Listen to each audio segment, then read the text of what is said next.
Hi, I failed again. And here I am starting from scratch again with a new habit. Last last quarter, I had a goal of recording at least 20 videos, of becoming more casual with people and talking to people just casually. I see someone, I strike up conversations, tracking these things, going on dates and getting to know people for real and not just having a little back and forth every day. And I failed again, especially the last, it was probably 3 or 4 weeks. That's how long it feels since I recorded the video and uploaded it on YouTube again. Now, why did that happen? And what can I do to prevent it? And what can you learn from this? From another failure? Well, it happened because I felt completely burned out. I didn't want to do anything. I didn't want to push for any of the goals I had. I didn't want to push for my own happiness. I just wanted to be left alone. That's my instinct when I feel bad. I just shut down. I do this move essentially, and that visually very much confers what I do. I close my eyes, put my head in the sand, and I hope the bad time passes. Because usually, sometime later, I'll feel better, or I'll have endured long enough being alive and myself that something changes. In this case, what changed? Well, I had some vacation planned. In fact, right now is still a day off for me, 2 weeks off, and oh my god, that was bitterly necessary. What can I do to prevent this? Well, that's the tricky thing because I've tried not burning out before, and so far I've burned out again and again and again. Um, and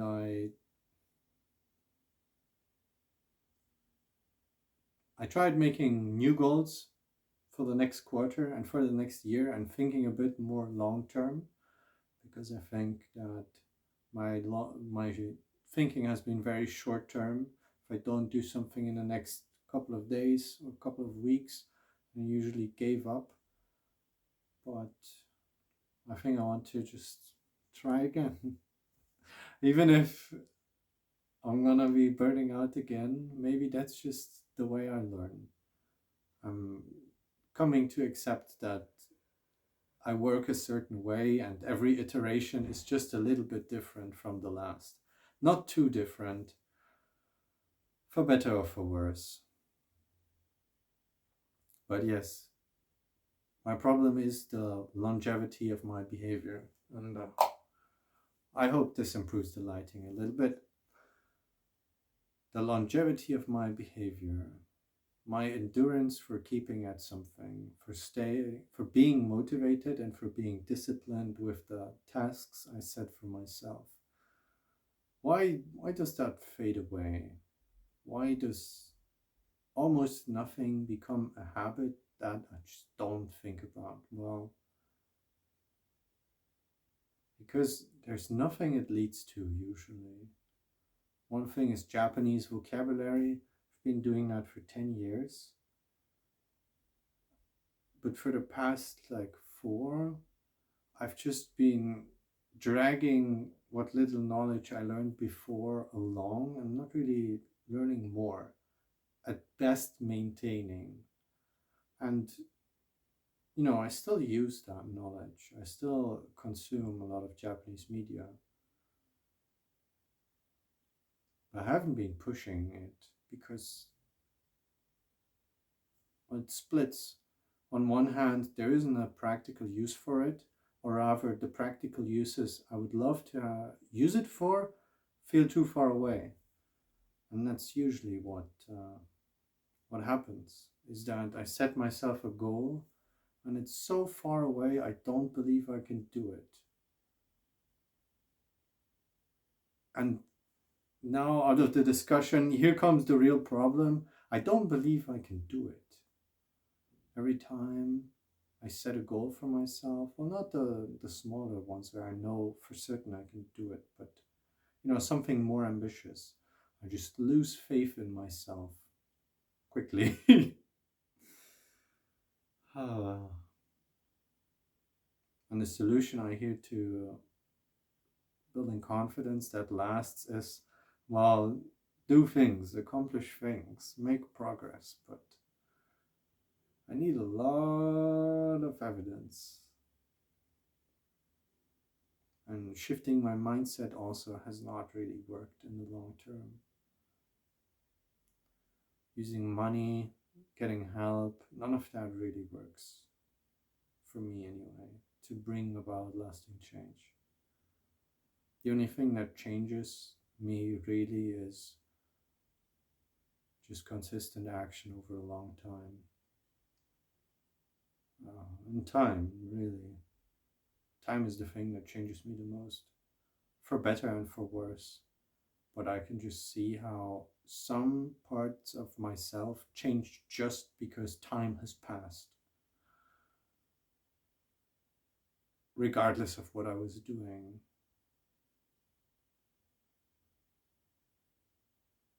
Or at least that's how it feels. Feelings can be very deceptive. And so can goals. One thing I learned from a new book I started listening to, I don't have the title right now on hand, but the author made the point that when you set a goal, what you really want is not the goal, you want the emotions associated with that goal. So for example, when I want to live in Tokyo for months or longer, for years, what I want is not actually living in Tokyo. I want the feelings associated with living in Tokyo. Now, what do I associate with that? Freedom, ease, convenience, but also awe, the ability to just connect with so many people everywhere. That was amazing. Now, let's take away those feelings. Would I want to live in Tokyo if living there means not having those feelings? No, I don't. And why am I talking about these feelings right now and these goals? Well, since what I want are feelings, that really puts into question every practical, real goal I have. Because you can evoke emotion without reality. You can evoke emotion with fiction. You can evoke emotion, by daydreaming even, and by delusion. That is this whole point is the premise of fake it till you make it. What you really want are the emotions anyway. The reality can follow afterwards. And that never made as much sense as with the explanation I heard yesterday from the book. Suddenly, I realize now, I just want the emotions anyway. The reality, surprisingly unimportant or secondary almost to what really matters, which are the feelings. But if I just chasing something for the way it makes me feel, that sounds stupid, or that sounds insufficient. There shouldn't. I want something that's so good. I want something that's so good that even if it doesn't feel well, it's still worth doing. But I have lots of pockets here, but no thing that is so purposeful that even without the emotions I feel from accomplishing it, being there, it seems super worth it. Neither the emotions nor the things without the emotions have been enough for me. So what do I want? What do I want? Because it's not what I've been doing. Sitting at home. I'm almost 30 now. I've been counting down days until I'm 30 since 1,000 days before my 30th birthday, which is like 2 years ago. I've been essentially counting down. And I can feel the pressure mounting.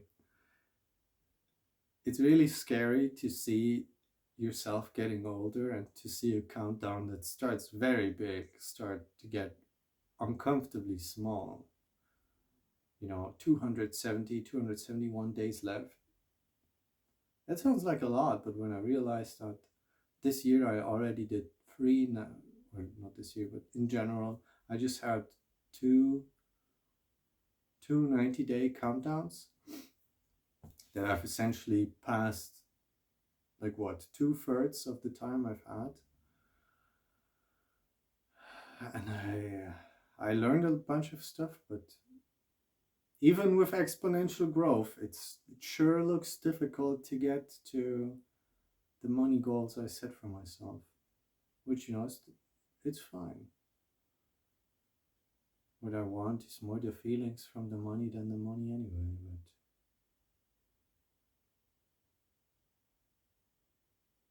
but life is strange. That's the conclusion I'm coming here to.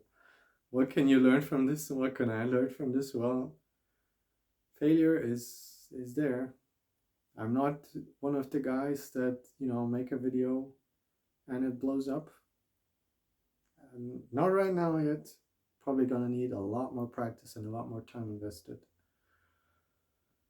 And that's okay.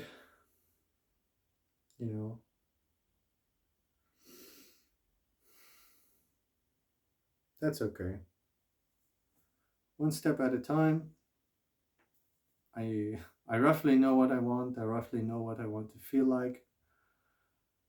There isn't really much that fades away anymore that I get to forget. I usually just come back to who I am and to what I wanted before I had some troubles. I want to... You know what? Forget it. Last time I shared my goals, this time I'm not sharing them. It hasn't... If the last thing hasn't worked for the past 6 months, let's try it the other way around again. No sharing goals today. Only keeping goals to myself this time. But lesson. What do I learn from the past 90 days? With the past burnout, I need some things to look forward to every day, and I need some consistency, even when even if there's nothing to look forward to, but I should just have both. I want to be building both of these things. One without the other isn't good enough. I won't be motivated by things in the future, and I won't be disciplined just for no reason for things for the future. I need to be both motivated and disciplined. But yeah, this seems like a weak conclusion, and like I haven't learned too much from my failure again, which is probably the truth. I keep throwing myself at my goals and failing and just throwing myself at them again. It's so difficult to actually learn from your own failures.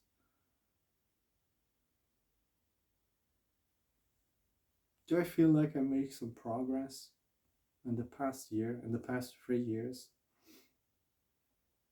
Yeah, I think so. A lot of things have fallen by the side.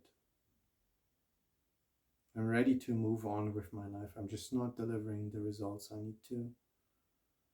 But I know what the problem is. The problem is the actions I take. So just change the actions, even if I burn out again. Whatever. Then I'll be gone for a month. My burnouts get better anyway. I think the first time I really burned out was when I realized I didn't like the life I was living as a teenager. And I think I was burned out for over, I wanted to say over a year, but really it was less than that. Between high school and when I started university. Yeah, that was less than a year. Where I just felt awful. I did no thing for almost the whole year. I got my driver's license, but most of the time I just sat in front of the computer. I was getting ready to become a professional NEET, doing nothing. But luckily I have very good parents that made me extremely uncomfortable. And I felt like sooner or later they might either kick me out or kill me.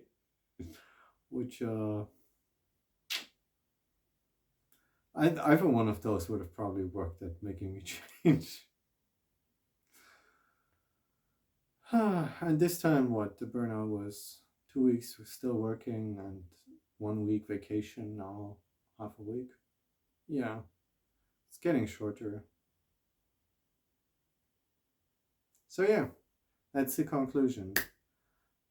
Learning from failures is hard. You fail, or rather, I fail. You're probably also going to fail, but doesn't really matter. Focus on shortening the time after burnout. How do you do that? Well, by taking time off, by spending time with friends, by just having some shitty days and letting them pass and just having peace. And then looking again at what you want in life. What do I want in life? Well, I want to make YouTube videos. And I do want to help people. I don't know if watching this video would have helped me in the past, but I sure hope it helps someone. Because recording it did help a little bit. If nothing else, after uploading this, I can rest easy for the rest of the day and see what I do for the next video. And I'm getting back into the habit, which is good. So thanks for watching. Like, comment, and subscribe, because I have like 5 comments lifetime. So every comment matters a lot. I'm very grateful for watching, for your time, and have a great day. Oh.